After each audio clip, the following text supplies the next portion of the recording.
ఇవాళ రాత్రి 9 గంటలకి అమెరికా టైంలో ట్రంప్ వైట్ హౌస్ నుంచి లైవ్ ఇస్తాననేలా ఇంపార్టెంట్ అప్డేట్ ఏదో ఉంటుందనేలా తన సోషల్ మీడియా అకౌంట్ లో పోస్ట్ చేశారు. సేమ్ అదే పాయింట్ ఆఫ్ టైం కి యుఎస్ ఎంబసీ వాళ్ళు ఇండియాని పొగుడుతూ, ఇండియా అమెరికా పరంగా ఉన్న రిలేషన్షిప్ ని పొగుడుతూ, మోడీ మాకు ఒక గొప్ప ఫ్రెండ్ అనేలా కూడా ఒక ఇంపార్టెంట్ పోస్ట్ ని కూడా అఫీషియల్ గా యుఎస్ ఎంబసీ ఇండియా నుంచి పోస్ట్ చేసే ప్రయత్నం చేశారు. ట్రంప్ ఒక లైవ్ వైట్ హౌస్ నుంచి జరిగే లైవ్ మన మార్కెట్స్ పరంగా ఏదైనా ఇన్ఫ్లుయెన్స్ చూపిస్తుందా, అసలు ఏ టైం కి జరగబోతుంది, దీని గురించి ఫస్ట్ మాట్లాడుకుందాం. కొన్ని డెసిషన్స్ ఎందుకు సిల్వర్ ధరని అమాంతం ఓవర్ నైట్ లో ఇంతలా పెంచుతూ ఉన్నాయి. నిన్న ఒకానొక టైంలో సిల్వర్ కేజీ ధర 1,94,000 దగ్గరగా ఉండేది. ఇప్పుడు ఇవాళ 2,05,000 మార్కును దాటేసింది. అంటే నిన్న లో నుంచి ఇక్కడికి చూస్తే సుమారుగా 11-12,000 రూపాయలు ఒక కేజీకి సిల్వర్ ధర పెరిగింది.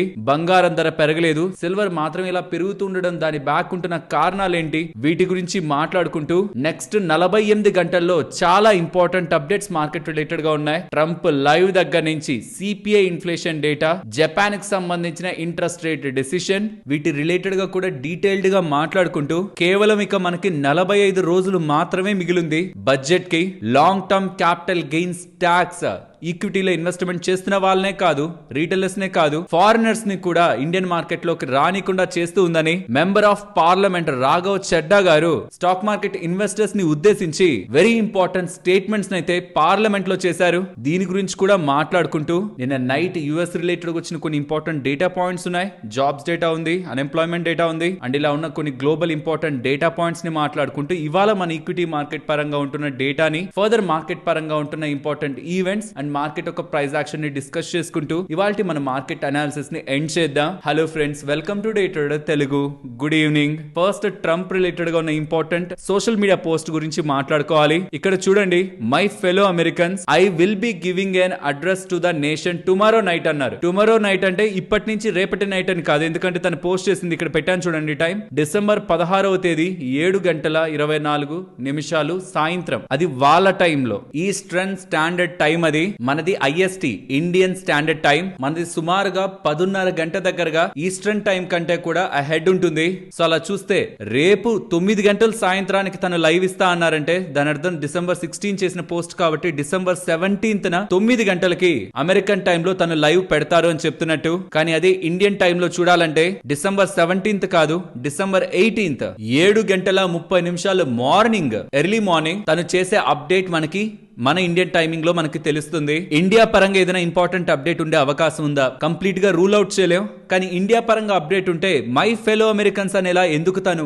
స్టేట్మెంట్ ని స్టార్ట్ చేస్తారు. అలాంటి స్టేట్మెంట్ వచ్చిందంటే మేబీ అమెరికా వాళ్ళ రిలేటెడ్ గా ఏదైనా బిగ్ అనౌన్స్మెంట్ ఉంటుందా అని చూడాలి. కాకపోతే ఒక చిన్న హోప్ ఏంటంటే ఇలా తను స్టేట్మెంట్ చేసే దగ్గర టైంలోనే యుఎస్ ఎంబసీ వాళ్ళు ఇండియా రిలేటెడ్ గా కూడా ఇండియా అనేది వరల్డ్ కి సంబంధించిన ఓల్డెస్ట్ సివిలైజేషన్ లో ప్రధానమైన పాత్ర పోషిస్తూ ఉందని, అమెరికా అండ్ ఇండియా స్ట్రాటజిక్ గా ఇండో పెసిఫిక్ రీజియన్ లో కలిసి ముందుకు వెళ్తున్నాయని పీఎం నరేంద్ర మోడీ గారు ఒక గ్రేట్ ఫ్రెండ్ టు అమెరికా అనేలా ట్రంప్ మాట్లాడినట్టు, ట్రంప్ స్టేట్మెంట్ చేసినట్టు కూడా యుఎస్ ఎంబసీ వాళ్ళు ఒక పోస్ట్ ని రిలీజ్ చేశారు, అఫీషియల్ పోస్ట్. సో ఇక్కడ నాకు 90% హోప్ అయితే లేదు. రేపటి మార్నింగ్ మనకు ఒక 7:30 అరౌండ్ వచ్చే అప్డేట్ లో, బట్ స్టిల్ రూల్ అవుట్ చేయలేం కాబట్టి రేపు మార్నింగ్ 7:30 రిలేటెడ్ గా మార్కెట్ పరంగా ప్రాబబుల్ అప్డేట్ ఉండొచ్చు. అది ఏదైనా ఇంపార్టెంట్ అప్డేట్ ఉంటే మీకు మార్కెట్ ఓపెనింగ్ ముందే కదా అది తెలుస్తుంది. వెంటనే నేను మీకు అది మన వాట్సాప్ ఛానల్లో షేర్ చేస్తాను. అండ్ మన వాట్సాప్ ఛానల్ ఒక లింక్ డిస్క్రిప్షన్ కామెంట్ సెక్షన్ లో ఫస్ట్ కామెంట్ గా ఇస్తున్నాను, ఒకసారి చెక్ చేయండి. ఓవర్ నైట్ లో మీరు గమనించారంటే సిల్వర్ ధరలు చాలా ఎక్కువగా పెరిగాయి. అండ్ సిల్వర్ మాత్రమే పెరుగుతుండడానికి కారణం దీన్ని సెంట్రల్ బ్యాంక్స్ కొనాల్సిన నీడ్ లేదు. ఇండస్ట్రియల్ గా మంచి డిమాండ్ ఉంది, సప్లై తగ్గుతూ ఉంటే supply and demand miss match కారణంగా ఈ కమోడిటీ ధరలు పెరుగుతూ ఉంటాయి. ఇండస్ట్రియల్ డిమాండ్ సోలార్ లో కానీ, ఎలక్ట్రిక్ వెహికల్స్ లో కానీ, ఎలక్ట్రానిక్స్ లో కానీ ఏ రకంగా రీసెంట్ టైమ్స్ లో పెరుగుతుంది. సిల్వర్ ఒక వినియోగం ఎలా ఉందనేది 6 నెలల క్రితం చేసిన ఈ వీడియోలో డీటెయిల్డ్ గా మాట్లాడుకున్నాం. కానీ దాని తర్వాత కూడా America and China silver related గా కొన్ని కొత్త పాలసీలు తీసుకురాబోతున్నాయి అనే మార్కెట్ అంచనాలు కూడా సిల్వర్ ఒక ధరల్ని మూవ్ చేస్తున్నాయి. ఇక్కడ నుంచి కొన్ని వీడియోల క్రితం బంగారం కంటే వెండి ఎక్కువగా పెరుగుతూ ఉంది. బికాస్ యుఎస్ రిలేటెడ్ గా కొన్ని కొత్త రూల్స్ ఆర్ కొన్ని కొత్త చేంజెస్, జియోలాజికల్ సర్వే యుఎస్ఏ కి సంబంధించిన వాళ్ళు తీసుకుంటున్న చేంజెస్ కానివ్వండి, అండ్ యుఎస్ రిలేటెడ్ గా కొన్ని కొత్త విధి విధానాలు కూడా సిల్వర్ రిలేటెడ్ గా ఎక్స్పోర్ట్స్ మీద ఇంపాక్ట్ చూపిస్తుంది అనేలా ఇక్కడ నుంచి ఫ్యూ డేస్ బ్యాక్ చేసిన వీడియోలో మాట్లాడుకున్నామా, కానీ ఇప్పుడు కొత్తగా చైనా వాళ్ళు జనవరి 1 నుంచి సిల్వర్ ఒక ఎక్స్పోర్ట్స్ ని తగ్గించే విధంగా, రిస్ట్రిక్ట్ చేసే విధంగా, కేవలం కొన్ని పెద్ద పెద్ద కంపెనీలు ఎక్స్పోర్ట్ చేయాలి కానీ చిన్న చిన్న కంపెనీలు ఎక్స్పోర్ట్ చేయొద్దని సిల్వర్ ఒక కంట్రోల్ ని ఎక్కువగా చైనాలో ఉంచి, చైనాలో ఉన్న ఇండస్ట్రీస్ ఒకవేళ సిల్వర్ కావాలనుకుంటే వాళ్ళకి అవైలబిలిటీలో సిల్వర్ ఉండాలి, అంతేకాని ఎక్స్పోర్ట్ చేసుకుంటూ వెళ్ళిపోవద్దు. ఇక్కడ కూడా సిల్వర్ ఉండాలి, సిల్వర్ ఒక డిమాండ్ పెరిగిపోతుంది గ్లోబల్ గా, కాబట్టి సిల్వర్ ని ఎక్కువగా ఎక్స్పోర్ట్ చేయకుండా రెస్ట్రిక్షన్స్ పెట్టే విధంగా చైనా వ్యవహరిస్తుంది అని మార్కెట్ లో ఉంటున్న అంచనాలు. నిజంగా చైనా ఏం స్టేట్మెంట్ చేయలేదు, అలా చేస్తుందేమో ఈ రేర్ ఎర్త్ మినరల్స్ రాని, అలానే ఇక్కడ కూడా డెసిషన్ తీసుకుంటుందేమో అని మార్కెట్ అంచనా వేస్తూ కొన్ని బిజినెస్ ఛానల్స్ లో ఈ రిపోర్ట్స్ ఇలా పబ్లిష్ అవుతూ ఉండడం, ప్యారలల్ గా మనకి సిల్వర్ ధర పెరుగుతూ ఉండడం, ప్రాబబుల్లీ దీనికి మనం లింక్ చేసుకోవచ్చు. బట్ గోల్డ్ ఏం మనకు అంత స్ట్రాంగ్ గా పెరిగిపోలేదు, అలా అని పడిపోను కూడా లేదు, ఆల్ టైమ్ హై లెవెల్స్ లో ఉంది, అక్కడే దగ్గరగా ఉంది. ఇక్కడ మనం రెండు విషయాలను ఆలోచించాలి. డాలర్ 2 నెలల్లోకి పడిపోయింది, డాలర్ ఇండెక్స్ వీక్ అవుతుంది, అది బంగారం వెండి ధరలను పెంచుతుంది. బాగా లింక్ చేసుకోవాలి ఈ పాయింట్ ని. డాలర్ ఇండెక్స్ వీక్ అవడం అంటే డాలర్ వీక్ అవ్వడం, బంగారం వెండి పెరుగుతుంది. మళ్ళీ డాలర్ తో కంపేర్ చేస్తే రూపీ వీక్ అవుతూ ఉండడం, అది బంగారం వెండిని పెంచుతుంది. ఇక్కడ డబల్ అడ్వాంటేజ్ దొరికాయి బంగారం వెండికి. రూపీ వీక్ అవుతుంది, బంగారం వెండి పెరుగుతుంది, అదోకే. రూపీ దేంతో కంపేర్ చేస్తే వీక్ అయింది? డాలర్ తో కంపేర్ చేస్తే. కానీ అక్కడ డాలర్ ఇండెక్స్ కూడా వీక్ అవుతూ ఉంది, అంటే ఆల్రెడీ వీక్ అవుతున్న డాలర్ తో కంపేర్ చేస్తే కూడా మన రూపీ ఇంకా వీక్ అవుతుంది. ఇది చాలా మందిని సర్ప్రైజ్ చేస్తూ ఉన్న విషయం. అయితే ఈ డేటా చూడండి, ఈ 2025లో ఇప్పటి వరకు మన ఏషియన్ మార్కెట్స్ లో తీసుకుంటే థాయికి సంబంధించిన, అంటే థాయిలాండ్ కి సంబంధించిన వాళ్ళ బట్ 8% దగ్గరగా స్ట్రాంగ్ అయింది. మలేషియాకి సంబంధించిన రింగెట్ 10% దగ్గరగా స్ట్రాంగ్ అయింది. ఫిలిప్పైన్ కి సంబంధించిన పేసో కూడా సుమారుగా 2% దగ్గరగా వీక్ అయింది. కానీ మన రూపీ సుమారుగా 6% దగ్గరగా వీక్ అయింది. అంటే ఎవరైతే రూపీ వీక్ అవుతుండడానికి కన్సర్న్ గా చూస్తున్నారో, ప్రాబబుల్లీ ఇది ఆర్బీఐ కావాలనే రూపీ వీక్ అవ్వనివ్వండి. ఎక్స్పోర్ట్స్ ఇండియా రిలేటెడ్ గా మంచి అడ్వాంటేజ్ లోకి వెళ్తాయి.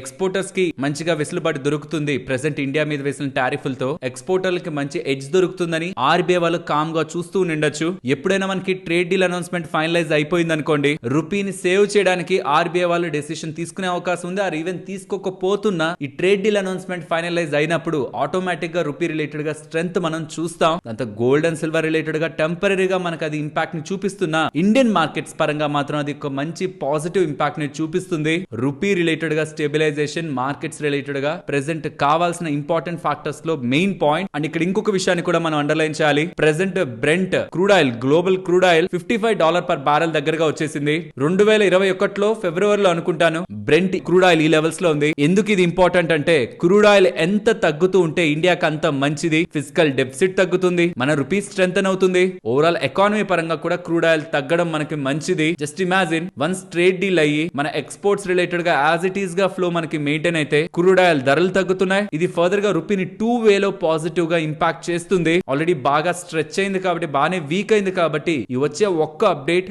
రూపీని ఫాస్ట్ గానే స్ట్రెంత్ చేస్తుంది అనేది ఆలోచిస్తే మనకు ఒక లాజిక్ లా కనిపిస్తుంది. But member of parliament Raghav Chadha గారు ఉన్నారా, తను ఇండియన్ మార్కెట్ లో గత సంవత్సరం రోజుల్లో 1,00,000 కోట్లకి పైగానే ఎఫ్ఐఎస్ వాళ్ళ డబ్బుల్ని బయటికి తీసుకువెళ్ళిపారు. రూపీస్ నుంచి డాలర్స్ లోకి మార్చి పట్టుకు వెళ్ళిపారు. కానీ రీటైల్ ఇన్వెస్టర్స్ సుమారుగా 7 లక్షల కోట్ల దగ్గరగా మార్కెట్ లో పెట్టుబడి పెడుతూ ఉంటే, మార్కెట్స్ ని కాపాడాలి, మార్కెట్స్ రిలేటెడ్ గా స్టెబిలైజేషన్ తీసుకురావడానికి వాళ్ళు ప్రధానమైన రోల్ ప్లే చేస్తుంటే ప్రభుత్వం ఏం చేస్తూ ఉంది? బికాస్ తను ప్రతిపక్షం కాబట్టి ఖచ్చితంగా ప్రభుత్వాన్ని స్ట్రాంగ్ అనే క్వశ్చన్ చేస్తారు. బట్ మార్కెట్ ప్రాస్పెక్ట్ లో చూస్తే తను మాట్లాడుతున్నది మార్కెట్స్ కి మంచిది. తను ఏమంటున్నారంటే, లాంగ్ టర్మ్ క్యాపిటల్ గెయిన్స్ ని ఎందుకు వేస్తున్నారు? పేషెన్స్ గా డబ్బులు మార్కెట్ లో పెట్టే ఇన్వెస్టర్ ని ఎందుకు బాధ పెడుతున్నారు? అలా పెట్టడం వల్ల ఎఫ్ఐఎస్ బయటకు వెళ్ళిపోతున్నారు. అండ్ షార్ట్ టర్మ్ లో ఏదైతే క్యాపిటల్ గెయిన్స్ మీద ట్యాక్స్ పడుతుందో దాన్ని కూడా తగ్గించండి.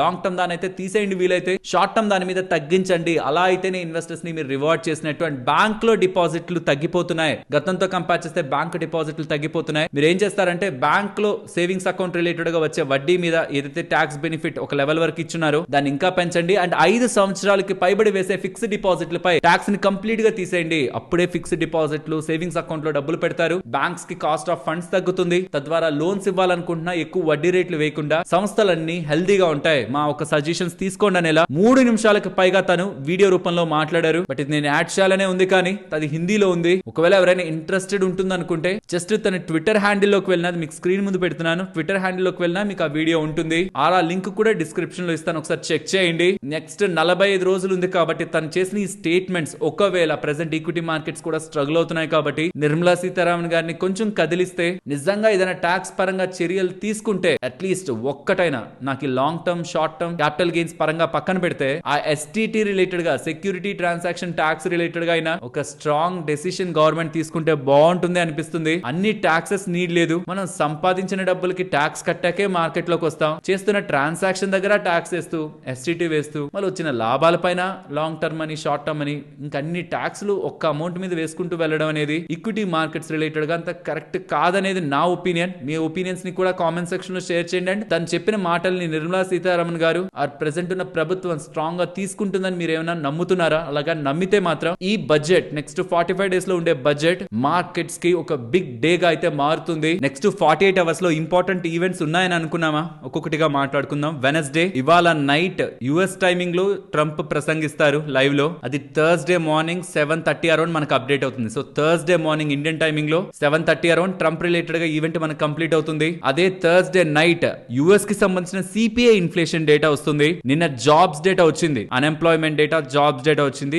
జాబ్స్ 50,000 యాడ్ అవుతాయి అనుకుంటే 64,000 దగ్గరగా యాడ్ అయ్యాయి. అది మంచిగానే కనిపిస్తున్న అన్ఎంప్లాయ్మెంట్ రేట్ 4.6% దగ్గరగా వచ్చింది. నవంబర్ 2021 తర్వాత ఎప్పుడు ఇంత అన్ఎంప్లాయ్మెంట్ రేట్ యుఎస్ లో లేదు. సో జాబ్స్ కొంత పెరిగాయి, ఎకానమీ మంచిగానే చూడాలి దాన్ని, కానీ అన్ఎంప్లాయ్మెంట్ కూడా పెరిగింది. దీని మార్కెట్ మిక్స్డ్ గా చూసింది కాబట్టి యుఎస్ మార్కెట్స్ అటు పెరగలేదు అటు పడలేదు. కానీ ఫెడ్ వాళ్ళు మాత్రం ఈ డేటాను చూస్తే 2026 లో 2 సార్లు రేట్ కట్ చేస్తారనేలా మార్కెట్ అంచనా వేయొచ్చు. సో జాబ్స్ డేటా మనకేం క్లారిఫై చేయలేదు, అట్లీస్ట్ ఇన్ఫ్లేషన్ డేటా అయినా క్లారిఫై చేస్తుందా? అది థర్స్డే ఈవినింగ్ వస్తుంది మనకి. థర్స్డే మార్నింగ్ ఇండియన్ టైమింగ్ లో ట్రంప్ ఒక ఈవెంట్ కంప్లీట్ అవుతుంది. థర్స్డే ఈవినింగ్ ఈ సిపిఐ ఇన్ఫ్లేషన్ డేటా, యుఎస్ కి సంబంధించిన ఇన్ఫ్లేషన్ డేటా అప్డేట్ అవుతుంది. 19th December bank of Japan కి సంబంధించిన డేటా రేట్ హైక్ రిలేటెడ్ గా వాళ్ళు హైకే చేస్తారన్నారు. హైక్ చేయకపోతే ప్రాబబ్లీ ఈక్విటీ మార్కెట్స్ రిలేటెడ్ గా అది కొంత పాజిటివ్ గా ప్లే అవ్వచ్చు గ్లోబల్ మార్కెట్స్ కి. ఎందుకంటే డాలర్ అండ్ క్యారీ ట్రేడ్ లో ఎన్ స్ట్రెంథెన్ అవుతూ ఉంటే గ్లోబల్ మార్కెట్స్ కొంత పెయిన్ ని ఫీల్ అవుతాయి. కాబట్టి ఒకవేళ హైక్ చేస్తే అది మార్కెట్ ముందుగానే ప్రెడిక్ట్ చేస్తుంది హైక్ ఉంటుందని. ప్రాబబ్లీ టెంపరీగా కొంత అటు ఇటుగా మార్కెట్ డౌన్ సైడ్ కి వెళ్ళినా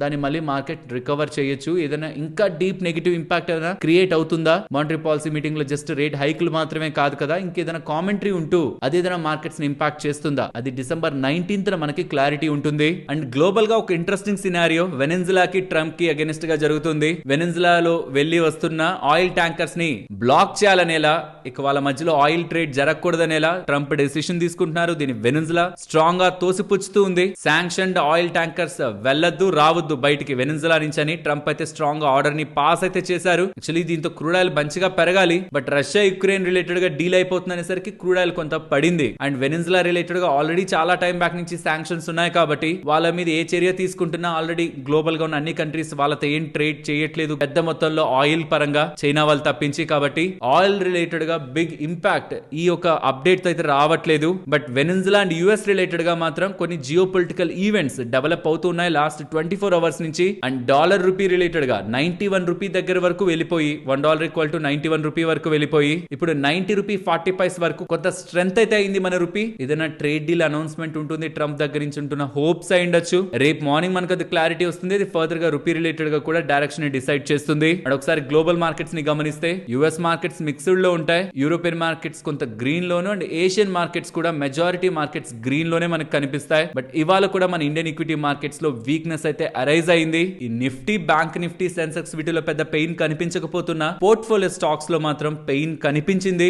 నెక్స్ట్ 48 అవర్స్ లో కొన్ని ఇంపార్టెంట్ ఈవెంట్స్ ఉన్నాయి కాబట్టి మార్కెట్ వోలటైల్ గా ఉంటుందనే విషయాన్ని కూడా మనం మైండ్ లో ఉంచుకోవాలి. Specially Trump event and Japan related గా ఉంటున్న ఇంట్రెస్ట్ రేట్ డెసిషన్, మార్కెట్ పరంగా ఉంటున్న ఇంపార్టెంట్ ఈవెంట్స్. ఫ్రెండ్స్, ఇలా మార్కెట్ పరంగా ఉంటున్న ఇంపార్టెంట్ డేటా మొత్తాన్ని సింప్లిఫై చేస్తే ఇలా మీ ముందుకు తీసుకురావడానికి మేం పెడుతున్న ఎఫర్ట్స్ మీకు వాల్యుబుల్ అని అనిపించుంటే మన వీడియోని ఒక లైక్ చేస్తూ పెడుతున్న ఎఫర్ట్స్ ని ఎంకరేజ్ చేయండి. ఫ్రెండ్స్, స్టాక్స్ గురించి మాట్లాడుకునే ముందు ఇండియన్ మార్కెట్స్ లో ఒక వెరైటీ బబుల్ ప్రెసెంట్ కనిపిస్తూ ఉందని సిద్ధార్థ్ గారు స్టేట్మెంట్స్ అయితే చేశారు. ఈక్విటాస్ ఇన్వెస్ట్మెంట్స్ కి సంబంధించిన చీఫ్ ఇన్వెస్ట్మెంట్ ఆఫీసర్ తను గతంలో తను చెప్పిన కొన్ని బోల్డ్ స్టేట్మెంట్స్ మార్కెట్ లో కొంచెం మంచిగానే వెళ్ళాయి. ఇప్పుడు తను ఏం చెప్తున్నారంటే నిఫ్టీ వాల్యుయేషన్స్ అట్రాక్టివ్ గానే ఉన్నాయి, బట్ అందులో నుంచి state bank of India, NTPC, coal India, power grid వీటన్నిటిని తీసేసి చూస్తే 20 టైమ్స్ కాదు నిఫ్టీ ఉంటున్నది 40 టైమ్స్ కి పైగా ఉందని తను స్టేట్మెంట్ అయితే చేస్తున్నారు. అంటే ఎక్స్పెన్సివ్ వాల్యుయేషన్ లో నిఫ్టీ ఉందని. బట్ ఇక్కడ మనం ఒక లాజిక్ ని కూడా యాడ్ చేయాలి. ఏదైతే మనం హిస్టారికల్ వాల్యుయేషన్స్ నిఫ్టీ పరంగా చూస్తూ ఉంటామో అలా చూసిన ప్రతిసారి కొన్ని స్టాక్స్ ని బయటకు తీసి చూసినప్పుడు ఆబ్వియస్లీ నిఫ్టీ పి అనేది ఎక్కువ ఉంటుంది, కొన్ని స్టాక్స్ బయటకు తీసి చూసినప్పుడు ఆబ్వియస్లీ నిఫ్టీ పి అనేది తక్కువ ఉంటుంది. రీసెంట్ టైమ్స్ లో హై పిఈ ఉంటున్న కంపెనీ కంపెనీస్ నిఫ్టీలోకి వచ్చి యాడ్ అయ్యాయి. Internet based companies, specially eternal, Zomato. దాని కారణంగా కూడా నిఫ్టీ పీఈలో మనకి చేంజ్ అనేది ఉంటుంది. సో కాబట్టి తను చేసిన ఈ స్టేట్మెంట్ రిలేటెడ్ గా అయితే కంప్లీట్లీ నేనైతే అగ్రీ చేయట్లేదు. బట్ స్టిల్ తను చెప్తున్న పాయింట్ నే తీసుకుంటే కొన్ని కంపెనీలని తీసేస్తే నిఫ్టీలో నుంచి నిఫ్టీ హయ్యర్ పీఈకి వెళ్తుందని. సరే, నిఫ్టీని పక్కన పెడితే స్మాల్ అండ్ మిడ్ క్యాప్స్ ఒక వాల్యుయేషన్స్ అయితే జస్టిఫైడ్ లోనే లేవని, దాని కారణంగానే ఈవెన్ ప్రమోటర్స్ కూడా వాటాల్ని అమ్ముకుంటున్నారని, ఇండియా అనేది ఒక హెల్దీ బుల్ మార్కెట్ లో లేదని, కార్పొరేట్ గవర్నెన్స్ ఇష్యూస్ కూడా చాలా ఉంటున్నాయి. బట్ స్టిల్ ఐపీఓస్ ని అందరూ హ్యాపీగా సబ్స్క్రైబ్ చేసుకుంటున్నారని, ఇప్పుడేం బయటపడవు. ఒక టైంలో కార్పొరేట్ గవర్నెన్స్ కారణంగా ఇన్వెస్టర్స్ ఇష్యూస్ ని ఫేస్ చేస్తారనేలా తను చెప్తున్నారు. సో ఇక్కడ ఒక్కొక్క దాన్ని అడ్రస్ చేస్తాను. ఫస్ట్ థింగ్ పీఈ చెప్పాను కదా, మీరు నిఫ్టీ 50 రిలేటెడ్ గా ఇక్కడ మీరు గమనించవచ్చు స్టాక్స్ అన్ని. అందులో మీరు చూస్తే కొన్ని స్టాక్స్ కొత్తగా యాడ్ అయినవి. గతంలో కంపేర్ చేస్తే మనం యావరేజ్ ప్రైస్ ఎర్నింగ్స్ చూస్తున్నప్పుడు గతంలో మనకి ఇంటర్నెట్ బేస్డ్ కంపెనీస్ లేవు, platform based companies, eternal. So అవి చాలా హై పీఈలో ఉంటాయి. దీంతో యావరేజ్ పీఈ అనేది ఖచ్చితంగా ఇంపాక్ట్ అవుతుంది. అండ్ తను ఏదైతే తీసేస్తున్నారో కంపెనీస్, వాటిని తీసేయడం కారణంగా పీఈ పెరుగుతుందంటే అది ఆ టైమ్స్ లో గతంలో కూడా అవి తీసేస్తే చూసే పీఈతోనే మనం కంపేర్ చేయాలి. సో గతంలో అన్నిటితో కలిసి ఉన్న పీఈని ఇప్పుడు వాటిల్ని తీసేస్తే వచ్చే పీఈని కంపేర్ చేయడం అనేది రైట్ కాదనేది నా ఒపీనియన్. జస్ట్ నా ఒపీనియన్స్ మాత్రం చెప్తున్నాను. And small caps, mid caps విషయానికి వస్తే ఆల్రెడీ చాలా కంపెనీస్ డీప్ గానే కరెక్ట్ అయ్యాయి. ఇఫ్ ఇన్ కేస్ అవి మంచి నెంబర్స్ ని పోస్ట్ చేయకపోతే అది ఫర్దర్ గా కూడా కరెక్ట్ అవుతాయి. ఎర్నింగ్స్ ఎప్పుడు కూడా వాల్యుయేషన్స్ ని మ్యాచ్ చేస్తే స్టాక్ ప్రైస్ నిలబడుతుంది, లేకపోతే లేదు. సింపుల్ గా స్టాక్ ప్రైస్ అనేది కమింగ్ టైమ్స్ లో బిజినెస్ గ్రోత్ ని ఫాలో అవుతుంది. కానీ జస్ట్ ప్రైస్ టు ఎర్నింగ్స్ ని మాత్రమే చూసుకుంటూ పీఈ తక్కువగా ఉంటే మంచిదని, పీఈ ఎక్కువగా ఉంటే చెడ్డదని డిసైడ్ చేయలేం. మళ్ళీ చెప్తున్నాను, ప్రైస్ టు ఎర్నింగ్స్ ఎక్కువ ఉందని మనం అవాయిడ్ చేయడం కాదు. ప్రైస్ టు ఎర్నింగ్స్ ఎక్కువ ఉన్నా గ్రోత్ ని కనబరుస్తుందా లేదా ఆ కంపెనీ, స్కోప్ ఉందా లేదా గ్రోత్ కి, ఇది మెయిన్ పాయింట్. ఎస్, మంచి వాల్యుయేషన్ లో మంచి గ్రోత్ ఇచ్చేది దొరికితే అద్భుతమే. బట్ అలా చాలా రేర్ గా మనకి కనిపిస్తూ ఉంటాయి. దొరికినప్పుడు పట్టుకోవాలి. బట్ గ్రోత్ ఎక్కువ ఉందని మనకు అర్థం అవుతున్నప్పుడు, ఓవర్ ద పీరియడ్ ఆ కంపెనీకి మంచిగా స్ట్రాంగ్ గా గ్రోత్ ఉందని అర్థం అవుతున్నప్పుడు PEG, price to earning growth ని మనం ఫోకస్ చేయడం రాదర్ దాన్ పీఈ వాల్యుబుల్ అనేది హిస్టారికల్ గా కూడా మనకి ప్రూవ్ అయింది. కాబట్టి రీసెంట్ టైమ్స్ లో కూడా ఈ పీఈజీ గ్రోత్ ని చూడండి, పీఈని కాదనేలా మల్టిపుల్ టైమ్స్ చెప్పాను. సో ఇది స్మాల్ క్యాప్స్, మిడ్ క్యాప్స్ పరంగా నా ఒపీనియన్. అండ్ కార్పొరేట్ గవర్నెన్స్ విషయానికి వస్తే మనకి బుల్ మార్కెట్ లోనా, బేర్ మార్కెట్ లోనా కంపెనీలో అత్యాశకు వెళ్లి ఇన్వెస్టర్స్ ని ముంచేసే ప్రమోటర్స్ ఇప్పుడు కాదు, గతంలోనూ ఉన్నారు, ఇప్పుడు ఉన్నారు, ఫ్యూచర్ లోనూ ఉంటారు. కాబట్టి డైవర్సిఫికేషన్ అంటే ఒక స్టాక్ కాకుండా మల్టిపుల్ స్టాక్స్ లో వెయిటేజ్ ప్రకారంగా ఇన్వెస్ట్మెంట్ చేసుకోవడం, ఆర్ వాటిని ట్రాక్ చేసే మనకి టైం లేదనుకుంటే మ్యూచువల్ ఫండ్స్ ద్వారా పెట్టుబడి పెట్టుకోవడం మార్కెట్ లో మనం చేయగలిగే పని. బట్ తిను మంచి well named chief investment officer, CIO కాబట్టి తన స్టేట్మెంట్స్ ని కూడా మీ ముందు ప్రెజెంట్ చేశాను. నెక్స్ట్ టాటా మోటార్స్ గురించి మాట్లాడుకోవాలి. టాటా మోటార్స్ వాళ్ళు ప్యాసింజర్ వెహికల్ స్టాక్ ఉంటుంది కదా, దాని పరంగా అనమాట ఆల్మోస్ట్ 70,000 బుకింగ్స్ దగ్గరగా సియరాని బుక్ చేసుకోండి అని వదిలితే కస్టమర్స్ అందరూ విత్ ఇన్ 24 hours లో బుక్ చేశారని, ఇంకొక 135,000 కస్టమర్స్ దగ్గరగా అడిషనల్ గా వాళ్ళ ఇంట్రెస్ట్ ని చూపించారని సిఆర్ఆర్ రిలేటెడ్ గా ఉంటున్న డిమాండ్ ని టాటా మోటార్స్ వాళ్ళు అఫీషియల్ గా ఇవాళ ఆఫ్టర్నూన్ అప్డేట్ చేశారు. ఈ మధ్య కాలంలో మీరు గమనిస్తే నెక్సాన్ కాన్స్టెంట్ గా టాప్ సెల్లింగ్ కార్స్ లో కనిపిస్తూ ఉంది. And entry and urban segment లో కూడా టాటా పంచ్ ఉందా, మంచి సేల్స్ ని నమోదు చేస్తుందండి. కొత్తగా వచ్చిన సియరా కూడా విత్ ఇన్ 1 month లో మంచిగానే సేల్స్ ని చేస్తుందనేలా హోప్స్ ని రైజ్ చేస్తుంది. కాబట్టి probably Tata motor stock related గా ప్యాసింజర్ వెహికల్ సేల్స్ గతంలో కంటే ఇంప్రూవ్ అయ్యేలా ఏమాత్రం పాసిబిలిటీ కనిపిస్తున్నా దెన్ స్టాక్ పరంగా అది మంచి సైన్ లానే మనం చూడాలి. నిన్నటి వీడియోలో మన వాళ్ళు చాలా మంది టాటా మోటార్ స్టాక్ రిలేటెడ్ గా ఏదైనా అప్డేట్స్ ఉన్నాయా, ప్యాసింజర్ వెహికల్ స్టాక్ చాలా ఎక్కువ పడింది, పెట్టుబడి చేసామని ఎలా అంటున్నారు. ఫ్రెండ్స్, మిగిలిన కార్ కంపెనీలన్నీ స్పెషల్లీ M&M కానివ్వండి అండ్ ఈవెన్ మారుతి వాళ్ళు కూడా కొత్త మోడల్స్ తీసుకొస్తూ మార్కెట్ షేర్ ని వీళ్ళ దగ్గర నుంచి క్యాప్చర్ చేసుకుంటూ ఉండడం ప్యాసింజర్ వెహికల్స్ లో కొంత వెనకపడ్డట్టే కనిపించారు. కానీ రీసెంట్ టైమ్స్ లో నెక్సాన్ రిలేటెడ్ గా మంచి సేల్స్ నెంబర్స్ చూస్తున్నాను. సియరా పరంగా కూడా మంచి బుకింగ్స్ ఉన్నాయా అని చెప్తున్నారు. కాబట్టి లెట్స్ సీ కమింగ్ టైమ్స్ లో టాటా వాళ్ళ సేల్స్ ని ఇంప్రూవ్ చేసుకుంటే ఫర్దర్ గా కూడా టాటా వాళ్ళ రిలేటెడ్ గా మంచి నెంబర్స్ అయితే మనం చూస్తాం. అండ్ ఈ మధ్య కాలంలో టాటా మోటార్స్ పడుతూ ఉండడం కొంతమందిని ఇబ్బంది పెడుతూ ఉండొచ్చు. కానీ ఇంకొక లాజిక్ కూడా ఉంది ఇక్కడ. సెన్సెక్స్ లో నుంచి Tata Motors passenger vehicle stock అనేది మండే నుంచి మనకి బయటకు వెళ్ళిపోతుంది. ప్రాబబుల్లీ అలా వెళ్తుంది కదా అని దాని రిలేటెడ్ గా ఉన్న పాసివ్ ఇన్వెస్ట్మెంట్స్ అన్ని కూడా అంటే సెన్సెక్స్ ని బేస్ చేసుకుని ఇన్వెస్ట్ చేస్తుంటారు కదా టాటా మోటార్స్ ప్యాసింజర్ వెహికల్ లో, అవి బయటికి వెళ్లే ముందే దాంట్లోంచి అడ్జస్ట్ అవుతూ ఉండొచ్చు. ఇది నేను చాలా టైం బ్యాకే చెప్పాను, నవంబర్ లో అనుకుంటా BSE వాళ్ళు ఇది రిలీజ్ చేసింది. టాటా మోటార్స్ ని తీసేస్తాం, ఇండిగోని యాడ్ చేస్తాం. దీని రిలేటెడ్ గా ఎఫెక్టివ్ డేట్ 22nd డిసెంబర్ అని చెప్పారు. సో కాబట్టి మండే, సో ఈ లోపే దాని రిలేటెడ్ గా సెల్లింగ్ ప్రెషర్ మనకు దాని కారణంగా కనిపిస్తూ ఉండొచ్చు. బిజినెస్ పరంగా అయితే టాటా మోటార్స్ రిలేటెడ్ గా రీసెంట్ టైమ్స్ లో వచ్చిన బిగ్ నెగిటివ్ అంటే ఆఫ్టర్ ఆ సైబర్ అటాక్ తర్వాత JLR బిజినెస్ పరంగా ఉంటున్న అన్సర్టనిటీ తర్వాత అయితే ఇంకొక major major big red flag లా అయితే మనకి ఏం రాలేదు. Hope Tata Motors passenger vehicles related గా ఇన్వెస్ట్మెంట్ చేసిన వాళ్ళకి ఈ డేటా హెల్ప్ఫుల్ గానే ఉందని, మీరు ఇంకేదైనా ఇతర స్టాక్స్ రిలేటెడ్ గా ఈవెన్ మార్కెట్ లో దాని డేటా లేకపోతున్నా ఇలా ఇంపార్టెంట్ ఇన్ఫర్మేషన్ గా మీకు ఏదైనా ఉంటున్నా అన్ని డేటా పాయింట్స్ ని కనెక్ట్ చేసి మీకు వివరాలను అందించాలనుకుంటే దాని పరంగా కామెంట్ సెక్షన్ లో చెప్తున్నారంటే మన వాళ్ళు దేనికైనా ఎక్కువ లైక్స్ చేస్తుంటే తప్పకుండా వాటి రిలేటెడ్ గా నాకు ఏమాత్రం కనెక్ట్ చేయడానికి డేటా ఉంటున్నా అది మీ ముందుకు తీసుకొస్తాను. ఆల్రెడీ మన వాళ్ళు చెప్పిన స్టాక్స్ లిస్ట్ నా దగ్గర ఉంది. ఏ మాత్రం ఛాన్స్ ఉంటున్నా వాటి గురించి తప్పకుండా మనం మాట్లాడుకుందాం. ఫ్రెండ్స్, ఇప్పుడు షేర్ చేసిన డేటా మీకు వాల్యుబుల్ గానే అనిపించిందా? అనిపిస్తే మన వీడియోని తప్పకుండా లైక్ చేయండి. మీషో గురించి మాట్లాడుకోవాలి. ఇక్కడ 2 రీజన్స్ ఉన్నాయి మీషో గురించి వాళ్ళ మాట్లాడుతూ ఉండడం బ్యాక్. ఒకటి నెగిటివ్, ఇంకొకటి పాజిటివ్. ఫస్ట్ నెగిటివ్ గురించి మాట్లాడుకుందాం. స్టాక్ ఇవాళ 20% దగ్గరగా పెరిగింది. విత్ ఇన్ 5 సెషన్స్ లోనే, లిస్ట్ అయిన 5 సెషన్స్ లోనే స్టాక్ 2 రెట్లు దగ్గరగా పెరిగిందా? బిజినెస్ మనందరికీ తెలిసిందే, వినే ఉంటాం. E commerce platform, but Flipkart, Amazon కంటే ఒక different business model. But negative విషయానికి వచ్చేసరికి ఇక్కడ చూడండి, జనవరి 6th 2026 first lock in of shares అయితే రిలీజ్ అవుతాయి. ఎవరైనా IPO investors, pre IPO investors ఇప్పటి వరకు 1 month లాక్ ఇన్ లో వాళ్ళ షేర్లని అమ్ముకోలేకపోతే అమ్ముకోవాల్సిన డేట్ వాళ్ళకి 1 month లాక్ ఇన్ అనేది జనవరి 6th 2026 ఓపెన్ అవుతుంది. కాబట్టి సుమారుగా 6% of their out standing shares అనేటివి ట్రేడబుల్ అవుతాయి. అమ్మాలనుకుంటే, ఎగ్జిట్ అవ్వాలనుకుంటే వాళ్ళు అవి అమ్మి ఎగ్జిట్ అయ్యే ప్రాసెస్ లో మార్కెట్ లో liquidity from the supply side పెరిగి స్టాక్ సెల్లింగ్ ప్రెషర్ లోకి వెళ్లే అవకాశం ఉంటుంది. ఫస్ట్ లాక్ ఇన్ జనవరి 6th ఓపెన్ అవుతుందన్న విషయాన్ని ఇన్వెస్టర్స్ గుర్తుంచుకోవాలి. మరి పాజిటివ్ విషయానికి వస్తే యూబీఎస్ వాళ్ళు ఉన్నారా, వాళ్ళు ఈ మీషో రిలేటెడ్ గా 180 రూపాయల దగ్గరగా స్టాక్ ఉన్నప్పుడు ఈ స్టాక్ ని కొనొచ్చు, 220కి వెళ్తుందని చెప్తూ పాజిటివ్ గా ఒక రిపోర్ట్ ని రిలీజ్ చేశారు. ఇవాళే 220 దగ్గరగా వెళ్ళింది. ఆ సర్క్యూట్ అనేది లేకపోతే ఇవాళే టచ్ అయ్యేది కూడా. బట్ వీళ్ళు ఏం చెప్తున్నారంటే ఇది ఒక asset light business model, negative working capital business model, positive cash flows ఉంటాయి. మిగతా ఇంటర్నెట్ కంపెనీస్ లా కాదు ఇది. కాబట్టి స్ట్రాంగ్ గా కాంట్రిబ్యూషన్ మార్జిన్ కానీ, అడ్జస్టెడ్ ఎబిటా కానీ గ్రో అవుతూ కమింగ్ టైమ్స్ లో మంచి బిజినెస్ ని వీళ్ళు నమోదు చేస్తారనేలా ఆశాభావాన్ని వాళ్ళు వ్యక్తం చేస్తూ ఉండడమే స్టాక్ ఇవాళ ఇంతలా పెరగడానికి ప్రధానమైన కారణం. కానీ జనవరి 6th లాక్ ఇన్ ఎండ్ అవుతుందన్న విషయాన్ని కూడా ఇన్వెస్టర్స్ గుర్తుంచుకోవాలి. And non government sector related గా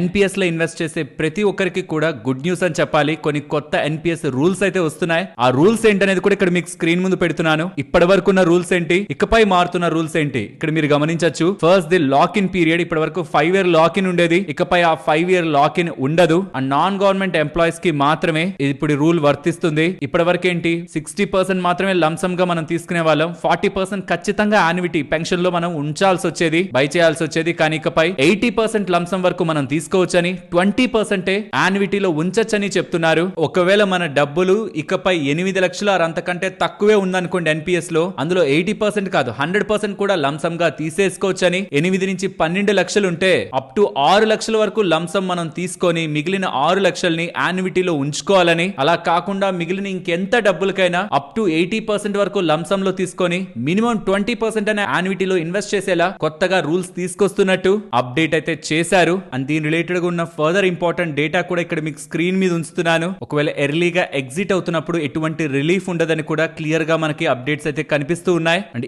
ఏ సినారియోలో ఎగ్జిట్ అవుతున్నప్పుడు ఎంతెంత మనకి డబ్బులు వస్తుంది అనేది కూడా బాక్స్ రూపంలో కూడా డేటా ఇక్కడ మీకు స్క్రీన్ మీద ఉంటుంది. నెక్స్ట్ శ్రీరామ్ ఫైనాన్స్ గురించి మాట్లాడుకోవాలి. జపాన్ కి సంబంధించిన ఎంయుఎఫ్జి వాళ్ళు ఉన్నారా, Mitsubishi UFJ financial group company, వాళ్ళు ఈ పర్టికులర్ కంపెనీలో శ్రీరామ్ ఫైనాన్స్ లో 20% దగ్గరగా వాటాని $3.2 బిలియన్ కి అక్వైర్ చేయాలనుకుంటున్నారనేలా రూమర్స్ అయితే ప్రెసెంట్ మార్కెట్ లో తిరుగుతూ ఉన్నాయి. అండ్ వీళ్ళ బోర్డ్ మీటింగ్ కూడా 19th December ఉండబోతుంది. రైట్స్ ఇష్యూ ద్వారా ఆర్ ప్రిఫరెన్షియల్ అలాట్మెంట్ ద్వారా ఆర్ క్యూఐపి ద్వారా ఫండ్ రైజింగ్ రిలేటెడ్ గా ఇఫ్ ఇన్ కేస్ జపాన్ కి సంబంధించిన ఈ ఎంయుఎఫ్జి వాళ్ళు మిట్సుబిషి ఫైనాన్షియల్ గ్రూప్ వాళ్ళు కానీ ఎంటర్ అవుతున్నారంటే అది స్టాక్ రిలేటెడ్ గా మంచి ఇన్వెస్టర్స్ ఒక అటెన్షన్ అయితే తీసుకొస్తుంది. బికాస్ గ్లోబల్ ఇన్వెస్ట్మెంట్స్ రిలేటెడ్ గా ఏ ఫైనాన్షియల్ కంపెనీలో వస్తున్నాయని గతంలో వచ్చిన ప్రతిసారి అప్డేట్స్ వచ్చిన ప్రతిసారి అవి మంచిగా పెరగడమే మనం చూసాం. అండ్ నవంబర్ నెలలో మ్యూచువల్ ఫండ్స్ ఏ స్టాక్స్ ని కొన్నారు, లార్జ్ క్యాప్ లో, స్మాల్ క్యాప్ లో అండ్ మిడ్ క్యాప్ లో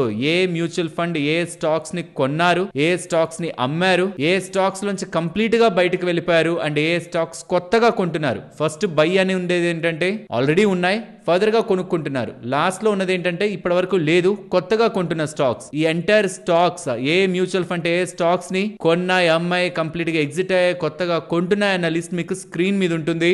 మోస్ట్లీ ఫండ్స్ అన్ని కూడా కొంత ప్రిఫర్డ్ గా banks, NBFCs and selected IT stocks ని నవంబర్ లో ఫోకస్ చేస్తున్నట్లయితే కనిపిస్తూ ఉంది. అన్నిన ఓలా ఎలక్ట్రిక్ సంబంధించిన భవిష్ అగర్వాల్ గారు తన వాటాని పెద్ద మొత్తంలో అమ్ముతూ ఉండేసరికి స్టాక్ లో సెల్లింగ్ ప్రెషర్ కనిపించిందని మాట్లాడుకున్నామా. అండ్ అలా అమ్ముతూ ఉండడం బ్యాక్ రీజన్ ఓలా వాళ్ళు అఫీషియల్ గా కంపెనీ స్టేట్మెంట్ ద్వారా చెప్పారు. ప్రమోటర్ లెవెల్లో ఉంటున్న లోన్ ని రీపే చేయడానికి, 200 కోట్ల లోన్ ని రీపే చేయడానికి అండ్ దాని కారణంగా ప్లెడ్జ్ అయిన షేర్లని రిలీజ్ చేసుకోవడానికి భవిష్ అగర్వాల్ గారు అలా అమ్మారని, దీని తర్వాత కూడా ప్రమోటర్స్ కి ఓలా ఎలక్ట్రిక్ లో 34% వాటా ఉంటుందని, అంతేగాని కంపెనీ మీద నమ్మకం లేక అలా చేస్తున్న చర్య కాదు, ఫౌండర్ అలా చేయట్లేదనేలా వివరణ ఓలా దగ్గర నుంచి కనిపించింది. బట్ ఈ వివరణ తర్వాత కూడా స్టాక్ 5% దగ్గరగా పడింది. అండ్ ఇప్పటి వరకు జీనోమిక్ టెస్ట్లు అంటే కొన్ని వేల రూపాయలు ఖర్చు అవుతుందనేలా మార్కెట్ లో ఉంది కదా, జరుగుతూ ఉంది కదా. ఈ స్పేస్ లోకి రిలయన్స్ వాళ్ళు ఎంటర్ అయ్యి చాలా తక్కువ డబ్బులతోనే ఆ జీనోమిక్ టెస్ట్లని అందిస్తూ మంచి బిజినెస్ ని చూస్తున్నారని, దాంట్లో జియో లెవెల్లో డిస్రప్షన్ తీసుకురావాలని